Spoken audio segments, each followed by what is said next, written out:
안녕하십니까. 진로진학의 나침판의 신동호입니다. 이제 그 고3들의 경우에는 13일부터니까 입시가 거의 코앞에 다가와 있죠. 우리 학생 여러분들, 그래, 그동안 고생 많았다. 그런 생각을 합니다. 최근에 한 학부모님이 댓글에 그 학과가 먼저냐, 대학이 먼저냐라고 하는 대표님의 생각을 듣고 싶다 그래서 제가 말씀을 드리면 기본적으로 대학, 학과 그게 이 학과도 예를 들어 어느 정도냐의 차이가 있냐를 얘기하고 싶어요. 예를 들면 내가 경영학과를 가고 싶은데 그 대학의 경영학과는 매우 높아서 도저히 갈 수 없다라고 한다면 또 그와 유사한 뭐 영어 영문과를 생각해 볼 수 있겠죠. 근데 영어 영문과도 사실 학과가 만만치 않단 말이에요. 그렇기 때문에 가능한 한 조금 더 좋은 대학을 가는 게 좋겠다라고 하는 것은 우리 어른들 말씀들이 맞는 것 같아요. 그것은 사회의 상식 내지는 인식을 반영하는 거기 때문에 대학이 먼저인 경우가 있다 분명히. 다만 또 하나 학과가 이제 너무 다른 경우가 있을 수 있죠. 이런 경우라고 하면 대학을 낮춰서라도 원하는 학과에 가는 게 나은 거고요. 그리고 그 대학의 정도가 어느 정도냐의 갭의 차이가 또 있을 수 있겠습니다. 그러니까 결국은 우리 사회 인식을 반영하고 있다라고 보시면 될 것 같아요. 그래서 어느 경우에는 학과가 먼저인 경우가 있고 어느 경우에는 대학이 먼저인 경우도 있죠. 제가 아는 뭐 잘 아는 선배는 지금 의료재단 이사장인가 하는데 어찌됐건 뭐 데리고 있는 직원들 보면 약사도 있고 의사도 있고 있을 거 아니겠어요? 근데 본인은 의사가 아닙니다. 그러니까 제가 늘상 하는 말처럼 그 어떤 재단 만들어서 이사장 하면 의사보다 높은 더 높다라기보다는 어찌됐건 일일이 치료하는 것만이 의사의 역할은 아니죠. 의사의 역할은 사회 전반에 굉장히 많이 있습니다. 그러니까 이제 꿈을 매우 구체적으로 가지라는 말을 제가 늘상 얘기하듯이 의사가 되는 것은 직업인 거죠. 대신 의사가 돼서 무엇을 하려는 게 더 중요한 거냐는 거죠. 그러니까 의사가 돼서 무엇을 하려고? 그러면 보통 이제 아이들 보면 뭐 가난한 사람을 돕고 뭐가 어쩌고 뭐 아픈 환자를 치료하고 아픈 환자를 치료하는 게 꼭 의사만의 역할은 아니죠. 여러 가지 이유가 있습니다. 아프기 전에 돈을 많이 벌게 해줘야 그 뭐죠? 그 사람들이 어쨌든 병을 마음껏 치료도 하고 어쨌든 뭐 예방도 하고 뭐 그럴 거 아니겠어요? 결국 그런 의미에서 본다면 뭐 의료 재단이 됐든 아니면 경영 공부를 해서 뭐 정말 기업주가 돼서 사업주가 돼서 뭔가 하는 역할도 있고 뭐 여러 가지가 있습니다. 그러니까 꼭 의사가 기본적으로 편한, 그러니까 예를 들어 월급이 조금 다른 직업에 비해서 더 편하다? 편한 거는 아닌 것 같은데 어찌됐건 의사가 월급이 많죠. 근데 사실 따지고 보면 의사 월급이 연간 연봉으로 따지면 1억 2천에서 2억 정도 그 사이인데 사실 그 정도 월급을 처음부터 받아갈 수 있는 곳은 소프트웨어를 공부해서 뭐 구글에 들어간다든지 뭐 어쨌든 큰 회사에 들어가는 경우죠.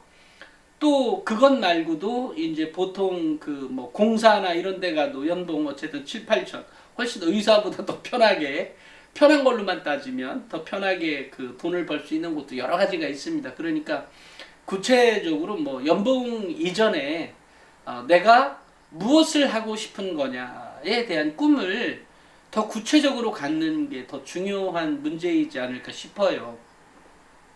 제가 우리 학생들에게 늘상 이제 그렇게 하기 위해서 늘상 자존감이 첫 번째다. 두 번째로는 그러니까 자신감을 또 얻어야 되는 부분도 있고 또 그런 부분에서 배경 지식이 있어야 더 빨리 성장한다. 뭐 이런 얘기들을 계속하는 이유가 사실은 저의 사회 경험 또는 외국에서 제가 한 7년 정도 살았었는데 그런 여러 가지 경험들을 놓고 봤을 때 결과적으로 우리 학생들에게 필요한 지식이라고 하는 것은 학교의 지식뿐만이 아니라 내가 갖고 있는 배경 지식도 매우 중요한 문제였구나라는 생각을 합니다.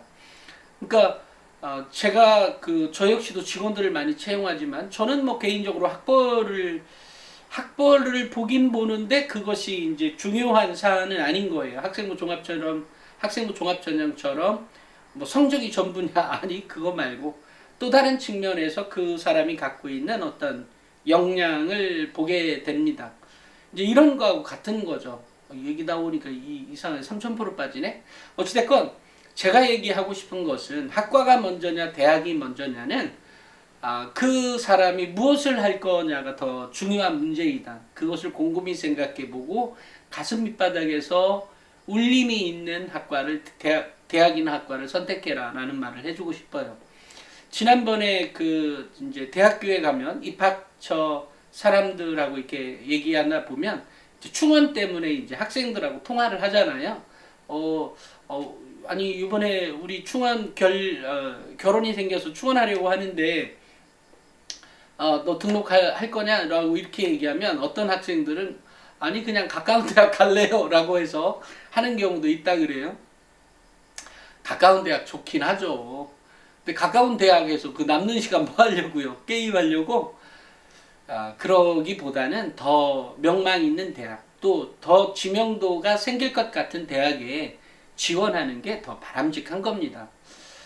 그것은 일반 어른들도 아마 그렇게 얘기할 거예요. 우리 엄마 아빠들도 야 가까운 대학 가라 라고 하는 학부모들 거의 없을 거라고 생각이 들어요. 물론 매우 예를 들어 뭐 서울로 갈 거냐 지방에 있을 거냐라고 하는 그런 차원의 문제가 아니라면 거의 어쨌든 전철이든 버스든 가는 거라면 그 선 안에서 1시간 정도 더 가서 더 이름 있는 대학 가는 것이 더 낫다라는 생각을 합니다.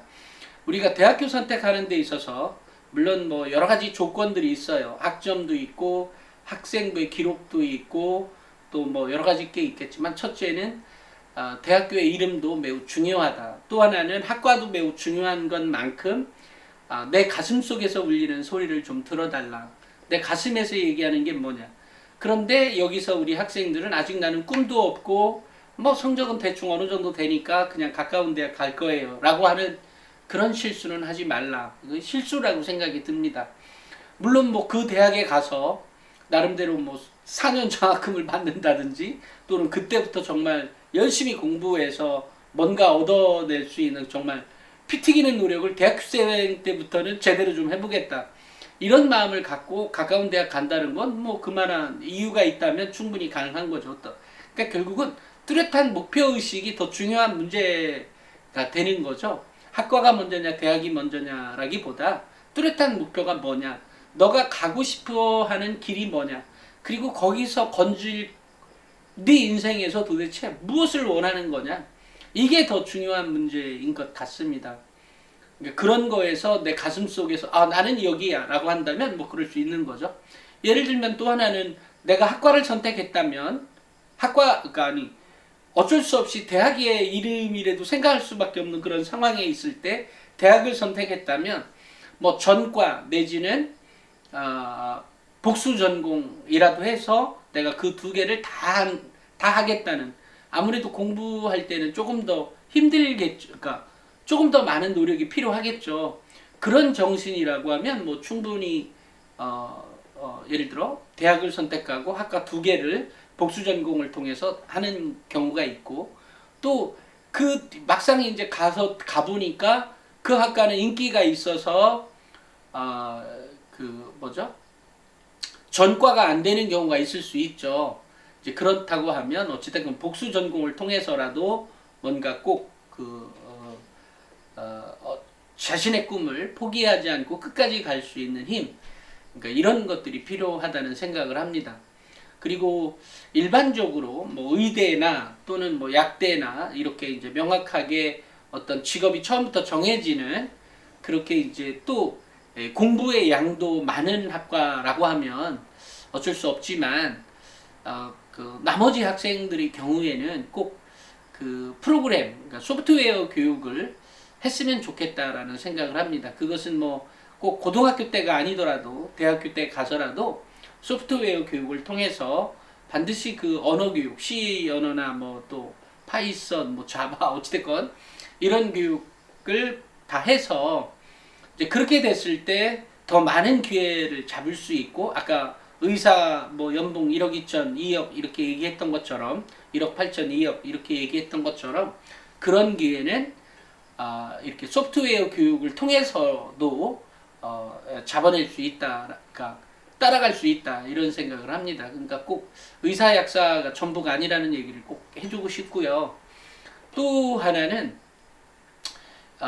우리가 이제 대학을 선택할 때 늘상 그 입학사정관들을 제가 이렇게 인터뷰를 한 5, 6년 전에는 많이 했던 것 같아요. 이유는 우리 학생들에게 조금 더 많은 정보를 전달해 주기 위해서 여러 인터뷰를 많이 시도했었는데, 실제로도 했고, 근데 어느 순간 해봤자 별 필요가 없다는 걸 알게 되었어요. 그래서 그 다음부터는 대학교에 뭐 인재상 얘기하거나 이러면, 아니 뭔 인재상, 학업 역량, 전공 적합성, 발전 가능성, 인성, 이 파트를 제가 평소에 얘기하던 대로 그렇게만 준비해 라고 하는 거가 이제 기준점이 생기게 된 가장 큰 이유는, 결국은 입학사정관들 만나면 재미가 없어요. 이유는 A대학, B대학, C대학 다 똑같은 말만 해요. 그 뭐 서울대부터 저 밑에 지방대 입학사정관들 만나봐도 역시 같은 얘기를 합니다. 그러니까 결과적으로 보면 학생들의 서류가, 그러니까 서울대는 서울대에 준하는 서류들이 주로 많을 거 아니에요? 한 뭐 10%는 아닌 서류도 있을 수 있겠죠. 하지만 거의 그 정도의 서류들이 옵니다. 예를 들면 예전에는, 요즘은 뭐 어떨지 모르겠지만 예전에 제가 인터뷰할 때는 어느 대학이든 한 30%나 40%는 서류가 거의 껍데기 서류가 온다. 그러니까 거의 반은 이 대학에 얼토당토 않는 그 기록물을 가지고 지원하는 학생들이 많이 있다 그래요. 물론 요즘도 아마 있을 거라고 생각이 들어요. 다만 그 격차는 좀 더 줄었을 거라고 예상을 합니다. 어찌됐건 그렇지만 거의 턱도 없는 서류를 가지고 지원하는 학생들이 있죠. 그런 경우를 제외한 나머지 학생들 거를 보면 A대학이나 저 D대학, A그룹, B그룹, C그룹 대학이 있다면 A그룹이든 B그룹이든 C그룹이든 입학사정관들은 같은 잣대로 학생들을 쳐다보게 되는데, 그 쳐다보는 그 서류의 바운더리, 그 범위가 A그룹은 A그룹대로, B그룹은 B그룹대로, C그룹은 C그룹대로 오더라. 그 다음에 다시 A그룹 대학은 그 서류를 봤을 때 다시 A그룹을 다시 또 세분화하게 나눌 수 있겠죠. 예를 들면 우리 고등학교에서는 의대를 지원하는 아이들이 뭐 한 5명대 또는 10명대 이렇다면 전국에 한 800개, 900개 대학의 그 정도의 급의 학생들은 다 의대를 지원하는 거 아니에요. 그러니까 다 그 A그룹에 또 A그룹에 그 학생들의 서류가 오는 거니까 거기에서의 다시 또 ABC로 또 나누어지게 되는 거죠. 그러니까 이러다 보니까 거기에서 이제 경쟁이나 차이나 이런 것을 보게 되죠. 그러니까 이제 결국은 일반적인 사람들은 A그룹은 A그룹대로의 성적, 우리 괜찮아. 그럼 뭐 이 정도는 됐어. 근데 그게 전국의 경쟁이다 보니까 이 정도 선인데도 가능하냐 아니냐에 대한 어떤 기준점들이 필요하죠. 이제 이렇게 가면 답을 못 찾게 되죠. 그러니까 제가 3년 전인가 썼던 책, 명문대나 올해 제가 책을 냈던 명문대 2, 명문대 합격 학생부 대공개 2에서 얘기하고 있는 것들처럼 기본적으로 어떤 바운더리가 있다. 그 바운더리 안에서의 이 자기주도 학습 능력이나 협업 능력이나 또 나의 성과물이라고 하는 것은 나의 보고서나 또 내가 읽은 독서물이나 뭐 이런 거, 책이 어느 정도냐, 또 그 범주의 수준이 어느 정도냐, 이런 것들이 있는 거죠. 이제 이런 거 안에 기본적으로 학생이 어떤 변화를 가질 때 이 학생이 뽕하니 그 윗급으로 올라갈 수 있느냐를 이렇게 이제 면밀히 살펴보다 보니까 이게 배경지식이었구나를 깨닫고, 제가 입시엔에서도 배경지식을 넣어주기 위해서 이렇게 넣어주는 작업들은 결국은 등급을 완전히 초월한 학생으로 만들어주기 위한 한 가지의 방편이기도 하고, 그 학생이 대학에 들어가서든 대학을 졸업해서든 그냥 흔하게 그냥 제가 하는 뭐 그냥 약간 농 섞어서 얘기하는 그 A급 학생이 되는, 또 A급 졸업생이 되는 그런 비결이 바로 배경 지식이 풍부한 학생이 결국은 이기더라. 또 면접 장소에 와서도 역시 마찬가지예요. 그러니까 기본적으로 배경 지식이 있다 보니까 어떤 말의 의도나 이런 것들이 좀, 그러니까 한마디로 얘기하면 문해력이 굉장히 있게 되죠. 그러니까 배경 지식이 많아지면 문해력이 발달이 된다라고 봐야죠. 그러니까 단순히 뭐 책을 읽는 능력이 아니라 그것을 창의적으로 해석해낼 수 있는 능력, 뭐 이게 뭐 그런 능력이 결국 문해력이니까 결국 그 능력까지 생기는 게 아닐까 싶습니다. 제가 이제 그 입시 시즌이 다가오면서 우리 학생들이 선택하는 것이 아까 대학이냐 학과냐, 또 대학이냐 학과냐, 또 어떤 뭐죠? 그것을 초월한 것들에 대한 얘기를 그냥 이것저것 생각나는 대로 했는데, 그 이유는 그 초기에 말씀드린 것처럼 우리 학생들은 생각보다 훨씬 더 우리 엄마 아빠들이 아는 것보다, 아니면 또 뭐 그러니까 맨날 봤던 그 아이도 반드시 매우 뛰어난 능력을 갖고 있는 뭔가가 있다. 다만 그것을 가슴 밑바닥에서 정말로 내가 원하는 그 열정이 발휘가 안 되는 거죠. 걔라고 왜 생각이 없겠어요? 별의별 생각이든 하겠죠. 다만 그 열정이 있다면 그 열정을 이렇게 더 이렇게 흔들리지 않게 만들어줄 수 있는 것은 결국은 이제 여러 가지 요소들이 있죠. 아까처럼 얘기했던 자존감, 자신감, 또는 그 어떤 배경 지식, 이런 것들의 총합이 학생의 현재의 결과물을 나타내는 거기 때문에 학생부 그러니까 결국은 대학을 선택하는 데 있어서 보면